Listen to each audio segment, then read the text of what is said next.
private company who has created a new function on the NHS appointments booking app MyGP is to be rolled out in a bid to allow users to prove if they've had the COVID vaccine or not, and will almost certainly be used to grant entry to places such as pubs, restaurants and events. MyGP is developed by London-based private company iPLATO Healthcare, which is one of hundreds of private tech companies allowed into the NHS. The COVID vaccine information shown on the AMP will be directly generated from your medical records, and as a so-called approved NHS accredited partner, this private company, have access to view your medical records, request repeat prescriptions, book GP appointments and allow users to purchase private health treatments.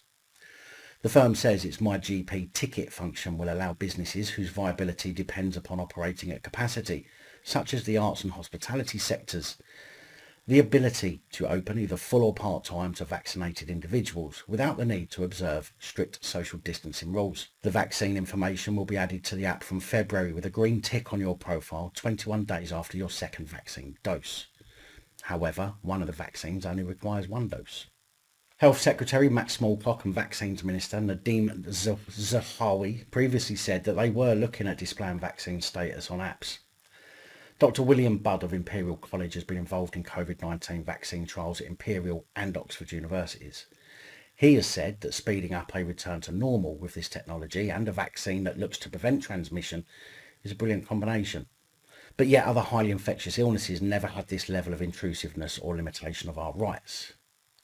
Besides, the vaccines have been said that they may not prevent transmission.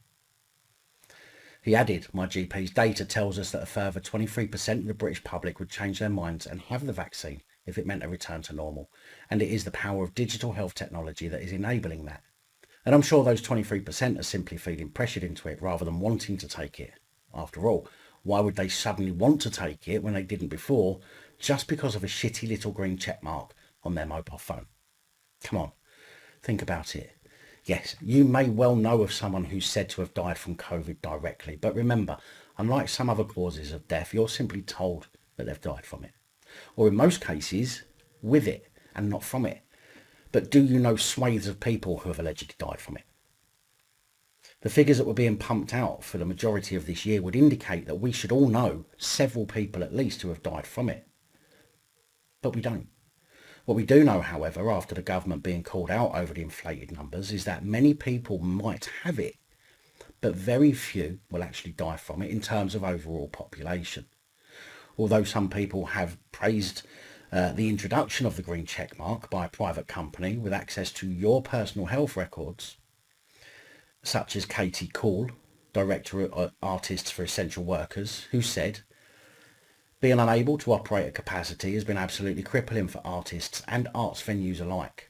The ability to fill a venue to capacity, even just part of the time, would make a world of difference to the organisations who provide Britain's cultural lifeblood. We are fully in support of anything that can open our doors earlier than planned, simply because it means you're going to start getting paid, and that's what it's all about, money. And James Balfour, Chief Executive of fitness brand One Rebel, said gyms have been one of the casualties of the lockdown and tier systems, despite low transmission rates and the well-known physical and mental health benefits it brings. Any solution that will help group exercise in particular get back to business safely will be very welcome. However, campaign manager at Liberty, Sam Grant, said we should all be able to live our lives free from unnecessary interference. But any form of immunity passport risks creating a two-tier system in which some of us have access to freedoms and support, while others are shut out.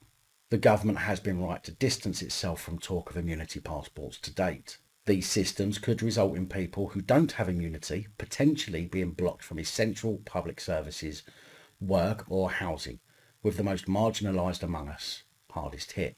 This has wider implications too, because any form of immunity passport could pave the way for a full ID system, an idea which has repeatedly been rejected as incompatible with building a rights-respecting society. We have always supported proportionate action to protect lives, but that must not come at the expense of our rights and freedoms. Big thank you to channel supporters, especially these guys. Your support is truly appreciated. Don't forget to like, share, comment and subscribe. Let me know your thoughts, as I know many of you will. And until next time, stay safe, look after each other, film the police, and other officials.